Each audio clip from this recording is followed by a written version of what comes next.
Nafasi hii tena katika mfululizo wa mada hizi zinazozunguka juu ya Roho Mtakatifu. Jana ilikuwa ni kumjua yeye ni nani.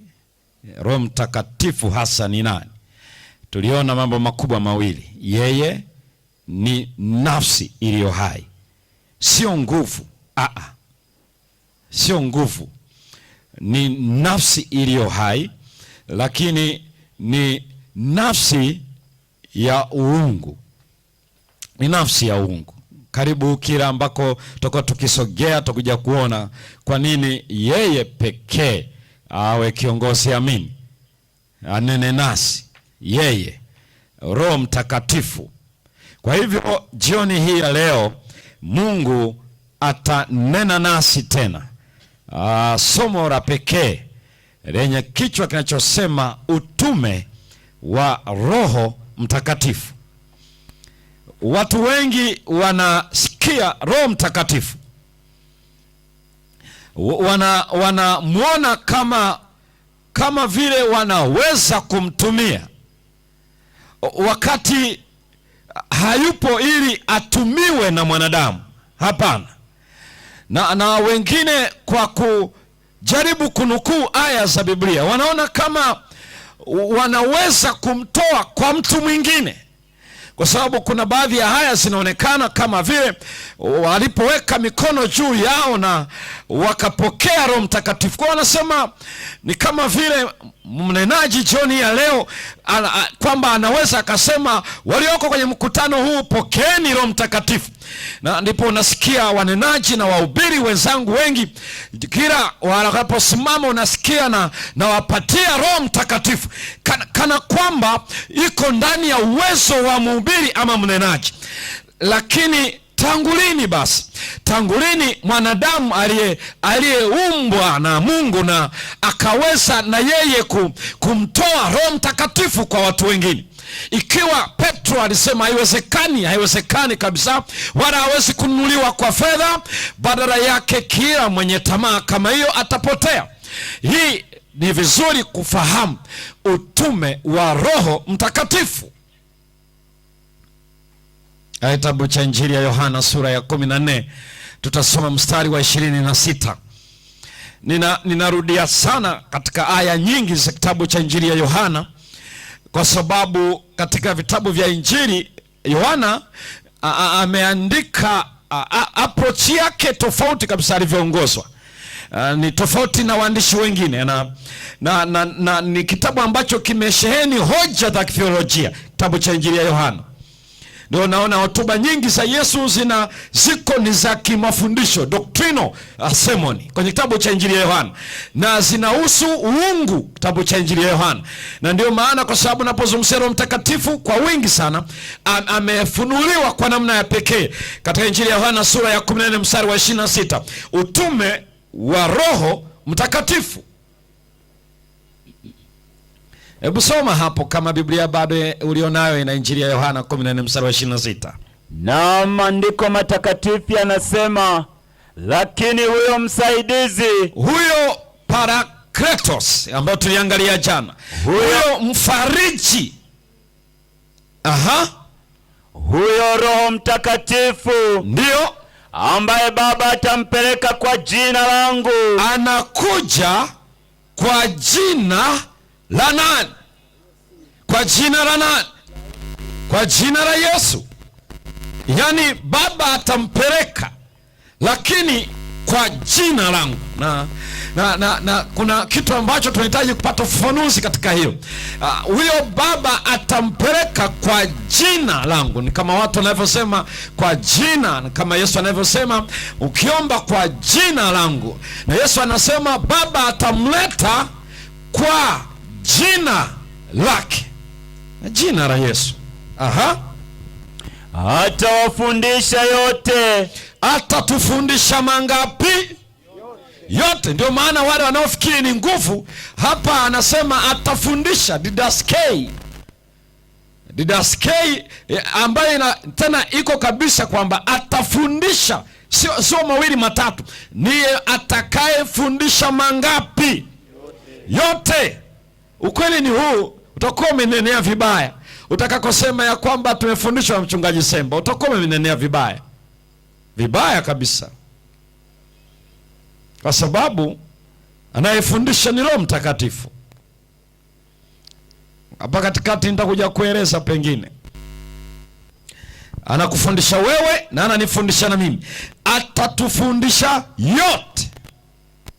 Utasema mbona alisema kwenye Mathayo na kuwafundisha kuyashika yote? Sasa tena mbona mitume nao watafundisha?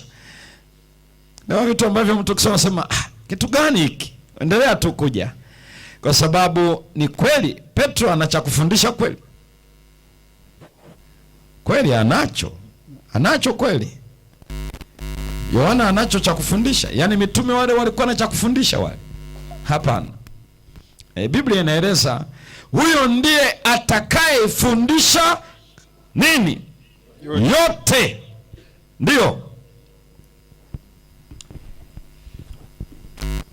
Tafundisha yote. Fungu limeisha. Na kuwakumbusha yote niliyowaambia. Ndiye anayekumbusha yote ambayo Yesu alisema. Hakumbushi kila ambacho hajakisema Yesu. Anafundisha yote aliyosema, anakumbusha yote aliyoyasema Yesu. Ndio maana anakuja kwa jina lake. Afu nenda sura inayofuata ya Injili ya Yohana, sura ile ya 15, soma tena mstari wa 26. Na maandiko matakatifu yanasema, lakini ajapo huyo msaidizi, huyo Parakletos atakapokuja, nitakayewapelekea kutoka kwa Baba. Umeona kule kwenye sura ya 14 alisema ambaye Baba atampeleka kwa jina langu. Sikiliza vizuri, kwa sababu tunahitaji kujua habari hizi. Atampeleka kwa jina la Yesu. Sasa hapa anasema ambaye nani anamleta tena? Kweli? Ngoja kidogo, mbona mnasahau mapema? Ile sura ya 14 mstari wa 26, Baba atampeleka kwa jina la Yesu. Sura ya 15 mstari wa 26, nani anamleta? Hebu soma. Na maandiko matakatifu yanasema, ndio, lakini ajapo huyo msaidizi, yule msaidizi anapokuja, nitakayewapelekea kutoka kwa Baba. Nani anampeleka sasa? Yesu. Naona tafsiri ya kwamba anakuja kwa jina langu.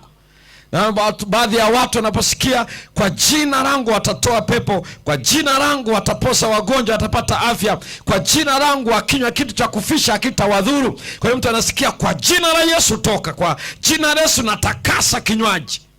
Wewe naleta nguvu za wali maharage.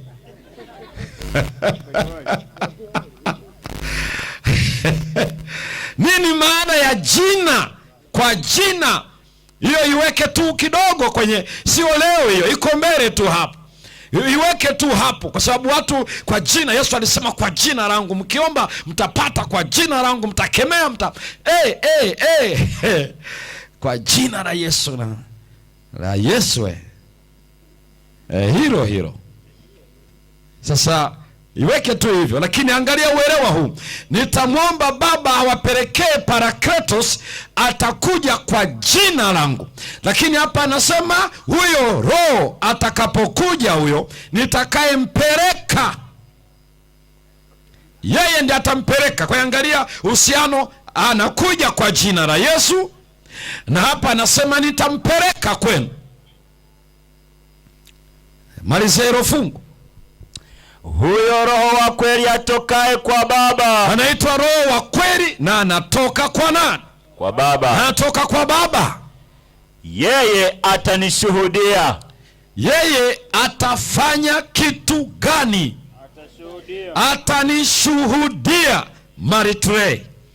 Na unajua unaposema huyo, yani sikiliza vizuri. Roho Mtakatifu atokaye kwa Baba, ambaye Baba atampeleka kwa jina la Yesu, ambaye Yesu atamleta kwetu, anayo kazi moja kubwa, atatufundisha yote. Halafu tukasoma pia atafanya nini? Atatukumbusha mangapi? Yote Aliyosema. Anasema hivi, yote hayo yako kwenye utume mmoja, atanishuhudia. Yani utume wa Roho Mtakatifu anakuja ili amshuhudie Yesu. Sasa kumshuhudia Yesu, asema na mimi, mtu anasema na mimi namshuhudia Yesu, sawa. Lakini ukweli ni huu, sio wewe unayeshuhudia. Anayeshuhudia ni Roho Mtakatifu. Ngoja uone habari hii jinsi ilivyo. Ndicho anachokieleza. Sasa angalia lugha iliyotumika hapa. Atafundisha yote, atawakumbusha yote. Baba atampeleka kwa jina langu, nitamleta kwenu, na kazi yake kubwa ni hii, atanishuhudia. Taeleza kwa nini hoja pinzani zinazosema Roho Mtakatifu, kama tulivyoona jana, watu wanaona sio Mungu, sio nafsi iliyo hai. Sikilizeni, ukishadondosha Roho Mtakatifu katika nafsi iliyo hai, tena nafsi ya uungu, kwa vyovyote utapiga hatua ya pili, utadondosha nafsi ya Mungu Mwana ambaye ni Yesu Kristo, na ndipo utaona ukishamdondosha huyo, umemaliza. Yani hapo shetani anakuja hana macho, hahitaji kutoa macho ili aweze kufanya anachotaka kufanya. Yani hapo kinachotajwa, Roho Mtakatifu anao utume, na utume wake ni kumshuhudia nani? Yesu. Pengine tunahitaji kupanua zaidi uelewa. Nenda hiyo sura ya 15, hebu anzia mstari wa 13 hadi 15. Uone kabla hatujaingia huko, kabla ya mstari wa 26 alikuwa amesema nini juu ya Roho Mtakatifu. Hebu soma mstari wa 13 hadi mstari wa 15. Na maandiko matakatifu yanasema hakuna aliye na upendo mwingi kuliko huu, ndio, wa mtu kutoa uhai wake kwa ajili ya rafiki zake. Ndio, ninyi mmekuwa rafiki zangu mkitenda ni waamuruyo. Siwaiti tena watumwa, kwa maana mtumwa hajui atendalo bwana wake, bali ninyi, lakini ninyi nimewaita rafiki. Kwa kuwa yote niliyoyasikia kwa Baba yangu nimewaarifu. Yote niliyoyasikia kwa Baba yangu nimewaarifu. Kwa hivyo yote aliyofundisha Yesu ameyasikia kutoka kwa nani? Baba. Kwa Baba. Hebu tusemezane hapa, tujibizane hapa. Yote niliyoyasikia kwa Baba nimewafanyaje? Nimewaarifu. Sasa ngoja kidogo uone jambo hili, ili uone huu utume ulivyo connected hapa kwa Baba na Mwana na Roho Mtakatifu. Ngoja Injili ya Yohana sura ya 16 mstari wa 13 hadi mstari wa 15. Hebu soma hapa. Na maandiko matakatifu yanasema, lakini yeye atakapokuja huyo Roho wa kweli atawaongoza watie kwenye kweli yote. Atatupeleka kwenye kweli yote. Pale nyuma tulisoma ya kwamba atawafundisha mangapi? Yote. Na hapa anasema atatuongoza kwenye kweli yote. Sikiliza kidogo, sababu kwa baadaye tutaangalia kwamba Ibilisi anajaribu kuhijack, anajaribu kuchukua ile kazi ya Roho Mtakatifu, na watu wanadhani akikaa na Roho Mtakatifu basi anabaki tu na msimko peke yake, lakini Biblia inasema hapana, atawaongoza kwenye kweli. Haleluya, kweli yote. Na mikutano hii itaruhusu kweli iwekwe wazi. Atatuongoza kwenye kweli yote. Na msomaji, kwa maana hatanena kwa shauri lake mwenyewe, Roho Mtakatifu, lakini yote atakayasikia atayanena. Tasikiliza vizuri hapa, anayasikia kutoka kwa wapi hapa? Hebu soma msomaji. Na mambo yajayo atawapasha habari yake. Mambo yaliyoko mbele yetu atatujulisha. yeye atanitukuza mimi. Haleluya, amina. Yeye atamtukuza nani?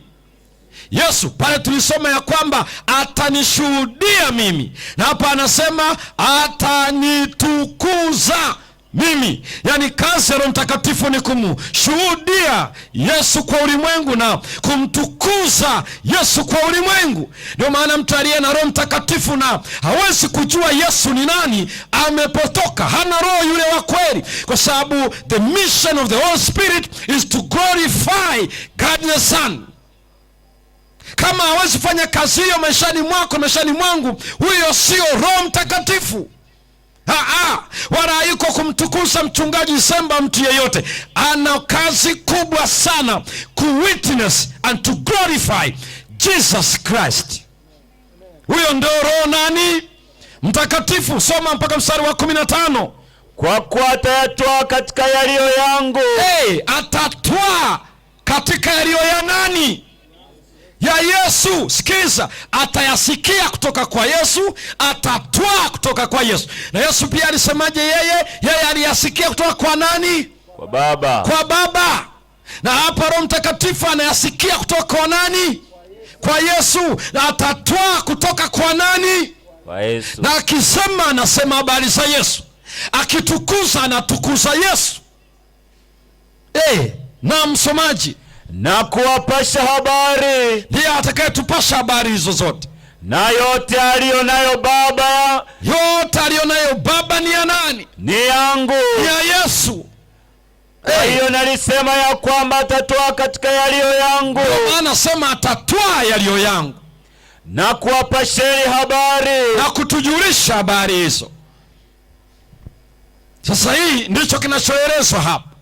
Roho Mtakatifu atatufundisha yote, atatukumbusha yote aliyosema Yesu, kwa sababu anapelekwa kwa jina la Yesu, na Yesu anampeleka kwa kazi hiyo. Anakuja ili amtukuze Yesu na amshuhudie Yesu. The mission of the Holy Spirit. Yaani Roho Mtakatifu hayuko kwa kazi na ajenda yoyote ile. Ana ajenda moja, kwamba Kristo mwana, maneno ya Yesu ameyatoa kwa Baba. Roho Mtakatifu anayatoa kwa mwana, na Yesu alikuja amtukuze Baba. Nenda mstari wa 4 sura ya Yohana 17. Mstari wa 4 Injili ya Yohana sura ya 17. Mimi nimekutukuza duniani. Nimekutukuza duniani. Hali nimeimaliza kazi ulionipa nilifanya. Baba, nimekutukuza duniani na nimeimaliza kazi ulionipa nilifanya. Yesu kabla hajaenda Kalvari alikwisha maliza kazi aliyotumwa. Baadhi ya watu wanadhani Yesu alienda Kalvari ili ndipo amalize kazi. Listen very careful. He went there after finish the work. Amemaliza kazi ndipo anaenda Kalvari. Na hiyo kazi gani hiyo? Soma mstari wa 6. Jina lako nimewadhihirishia jina lako watu wale ulionipa katika ulimwengu. Wale watu ulionipa katika ulimwengu walikuwa wako Baba, ukanipa mimi, na neno lako wamelishika. Kwa hiyo neno lako ulionipa niwaeleze, wamelipokea, wakasadiki, hakika nimetoka kwako. 1, 2, umenituma. Na hivyo anapomaliza kazi anasema, Baba Mtakatifu naja kwako. Ilikuwa ni siku wa Ijumaa, siku aliyokamatwa akauawa msalabani, akiwa nyumbani kwao Marko. Siku ile wakiwa wamebaki wanafunzi 11, Yuda Iskariota ameshaondoka gizani. Yesu akatoa ile sala ya Injili ya sura ya 17, sala ambayo inahusu utume, mission accomplished. Anasema, Baba nakuja kwako, kazi ulionipa nimeimaliza, sasa ninakuja kwako. Yani Yesu aliona Kalvari kama sehemu ya kupitia kurudi alikotoka. Nimekamilisha hiyo kazi. Ipi? Nimelitukuza jina lako, nimewadhihirishia jina lako ulimwengu. Wale ulionipa ukanipa mimi, maneno yako nimewapa, wakayashika, wakasadiki nimetoka kwako, na wakasadiki umenituma wewe. Na hivyo anasema, pasa naja kwako, ninakuletea Roho Mtakatifu. Yeye atatwaa katika yangu, yeye atanena yaliyo yangu, na yeye atanitukuza.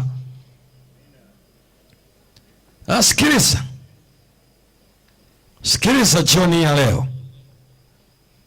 Anafanya nini Roho Mtakatifu? Sura ya 16 Injili ya Yohana, malizia mafungu haya kwa siku ya leo. Sura ya 16 Injili ya Yohana mstari wa 7 hadi mstari wa 11. Yesu akipanda bado na Parakletos, the same nature anayekuja, alisemaje juu ya mission ili aweze kumtukuza Yesu na aweze kumshuhudia? Atafanya hivyo kwa kutenda nini? Hebu soma msomaji. Lakini mimi nawaambia hiyo kweli yawafaa ninyi niondoke.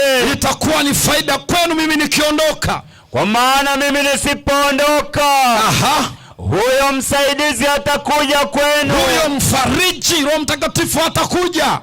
Bali mimi nikienda zangu nitampeleka kwenu, nitamtuma aje kwenu, naye akiisha kuja, ndio huyo atauhakikisha ulimwengu kwa habari ya dhambi.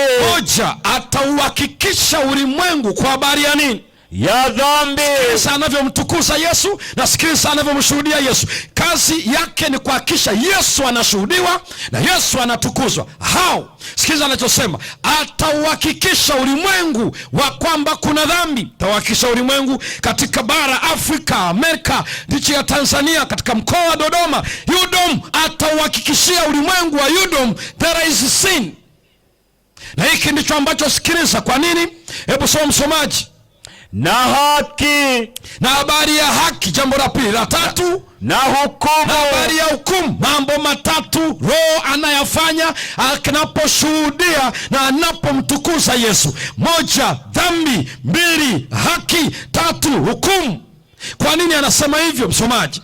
Kwa habari ya dhambi, kwa sababu hawaniamini mimi. Kwa nini dhambi iko? Si kwa sababu Adamu alikula tunda aliyokatazwa. Dhambi kwa mujibu wa utaratibu baada ya Yesu kufunuliwa ni kwa sababu hawakuamini. Listen very careful. Hatutapotea kwa sababu ya dhambi ya Adamu, tutapotea kwa sababu hatukumwamini aliyetumwa na Baba. Sikiliza jioni hii ya leo, kwa sababu ya dhambi, kwa sababu hawakumwamini yeye. Why? Kwa nini? Jambo la pili, kwa habari ya haki. Kwa nini? Kwa sababu mimi naenda zangu kwa Baba. Na kwenda zake kwa Baba. Na kwa habari ya hukumu, wala hamnioni tena. Kwa habari ya hukumu, kwa sababu ulimwengu, kwa sababu yule mkuu wa ulimwengu amekwisha kuhukumiwa. Amekwisha kuhukumiwa. Sikiliza, yani hukumu ipo kwa dunia hii, si kwa sababu ya kosa la Adamu, ila kwa sababu ya Shetani amekwisha hukumiwa. Yani sikiliza ndugu zangu, wakati ananibembeleza na anakubembeleza juu ya dhambi, is already judged. Yani huyu anayenisumbua, anayekusumbua wewe, amekwisha hukumiwa. Maana yake ni nini? We have no any excuse for our sins. Satan has already accused and judged and sentenced. Yani kinachosubiriwa ni kutekeleza tu. Judgment imekwisha fanyika na Shetani amekwisha hukumiwa. Haleluya. Na anafanya hiyo Roho Mtakatifu atatusadikisha kwa mambo matatu. Dhambi, kutomwamini Yesu, ni dhambi ambayo itakuwa imetupotosha kabisa. Mbili, haki, kwa sababu ni yeye tu anayetoa haki na anakwenda kwa Baba. Tatu, kwamba ndiye aliyehukumu dunia hii, mkuu wa dunia. Nenda Injili ya Yohana sura ya 12 na mstari wa 31 na 32. Hiyo usisome, lakini nenda usome. Yesu alisema hivi, sasa mkuu wa ulimwengu atatupwa nje, nami nikiinuliwa juu nitawavuta wote kwangu. Na alisema habari hizo juu ya kifo chake. Ndio maana Yesu alitoa hoja nzito katika Injili ya Yohana ile sura ya 8 mstari wa 24. Anasema, msiposadiki ya kwamba mimi ndiye, mtakufa katika dhambi zenu. Kama hatutasadiki yeye ndiye, tutakufa katika dhambi zetu. Kwa hiyo Roho Mtakatifu ndiye anayeleta hayo.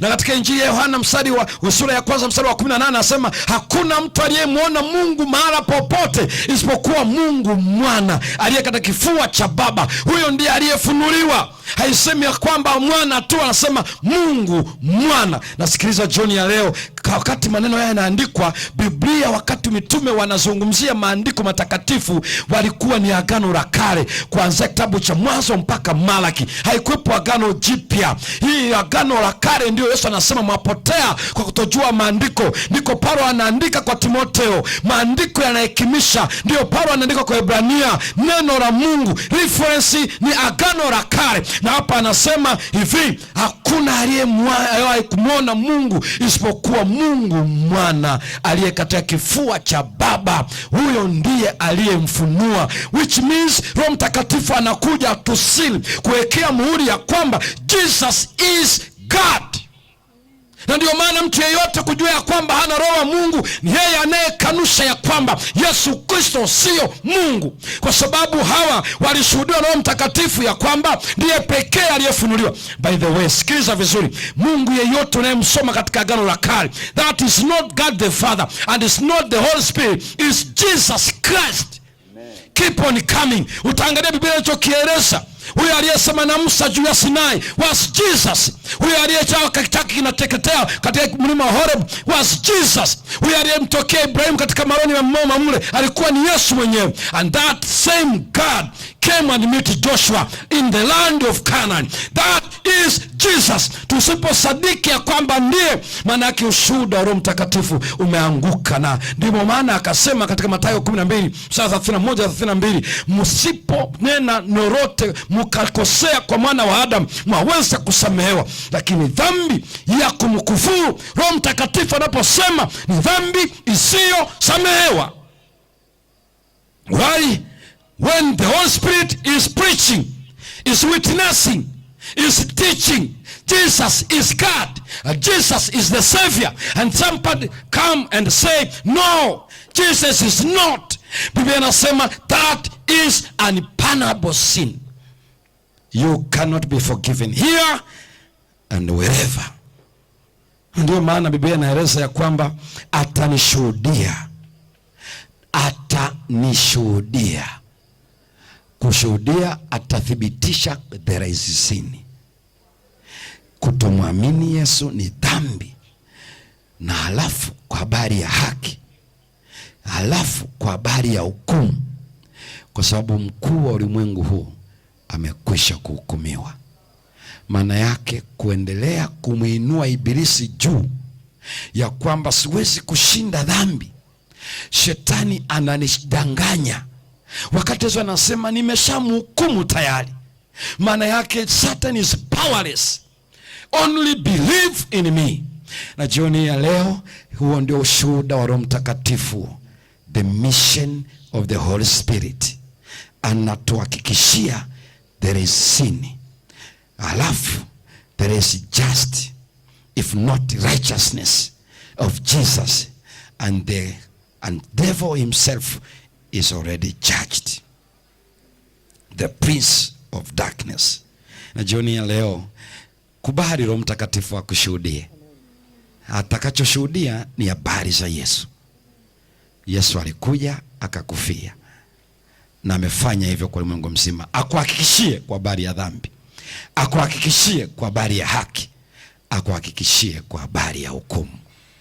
Ikiwa ni saizi na ni mawazo na ni nia ya dhati jioni ya leo kwamba Roho Mtakatifu shuhudia hivyo maishani mwangu, simama pale ulipo pamoja nami jioni ya leo kwamba Roho Mtakatifu shuhudia hivyo, nifundishe hayo.